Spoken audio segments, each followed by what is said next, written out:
Hello, and welcome back to our daily devotional time. We've been going through the book A View from the Zoo by Gary Richmond, and we'll do that another 5 days here. And if you're enjoying this, please leave a like. And also, if you want to leave any comments down below, if you'd like us to continue doing these daily devotionals, just to let us know. So today's devotion is called Easy to Grab, Hard to Let Go. Let's read it together. Don't you just hate king cobras? I know I do. And I came by my feeling honestly. Our zoo had a 13-foot giant that seemed to me to be the embodiment of evil. He had a scar over his left eye that made him look mean and, more significantly, kept him from shedding his skin in a normal fashion. At least twice a year, we would get the dreaded phone call from the reptile house. The cobra shed his skin last week, but the eye cap didn't come off. Looks infected. Suppose you and the doc could come down and clean it? A snake's skin includes a clear scale over the eye to protect it from sand and foreign objects. Snakes have no eyelids, so they have no way to blink for protection. The snake's scar prevented a normal shed, so the eye cap needed to be surgically removed. We made the appointment for the next day. Arrangements were more critical for this procedure because of its extreme danger. Only 2 people at the zoo could take responsibility for grabbing the more deadly snakes, and this was the most deadly. This snake's venom glands contained enough poison to kill 1,000 adults, a fact that seemed to come up every time we did the procedure. The curator of the reptiles was assigned to grab the head, and 2 reptile keepers were to study the body. When the snake was subdued, the veterinarian would begin the delicate surgery. His arena kept him inches from lethal injection.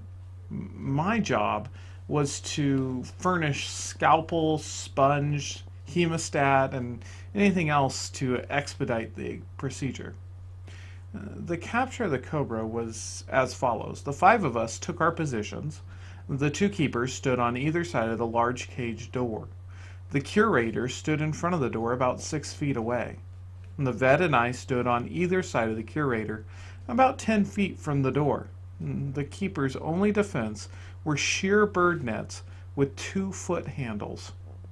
With a nod of his head, the curator signaled for the door to be opened. Seconds later, the king cobra had appeared. As soon as he saw us, he stopped, spread his cape, and raised to full stature. The cage was 2 feet off the ground, so we were all looking at the snake at eye level.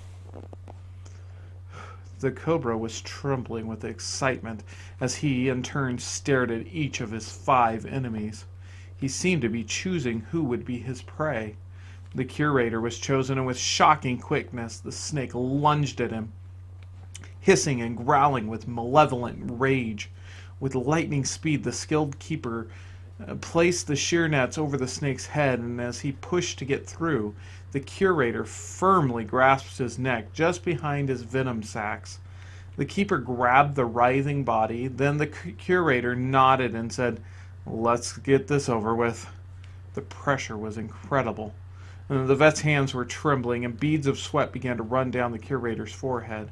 The curator turned to me and said, "Do you have any cuts or scratches on your hands?" I looked and I said, "No." "Get a wad of paper towels, quick," he followed in a strained voice. I did so.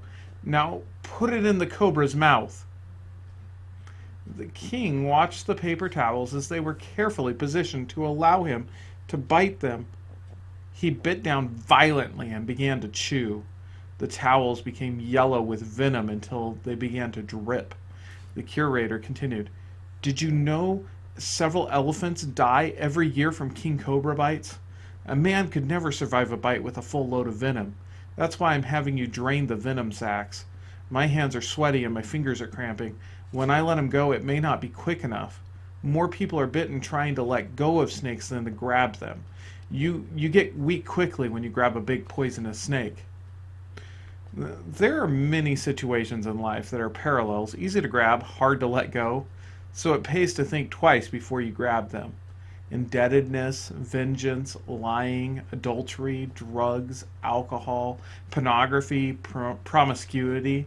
These and many more are serpents that will drain your strength and bite you to death while you're trying to let them go. Proverbs 14:12 says, "There is a way which seems right to a man, but its end is the way of death." Samson found that embracing Delilah was easy and exciting, but his life was destroyed after he laid his head back on her lap. Take a moment or some time today and reread the story in chapters 13 through 16 in the book of Judges. Ask yourself two questions. One, who do I know who has his head on Delilah's lap? If you know someone who does, attempt a rescue. And two, if I woke up on Delilah's lap, would there be anyone to rescue me? If not, make the type of friends who would try. And that's the devotion for the day, and hopefully we'll see you tomorrow.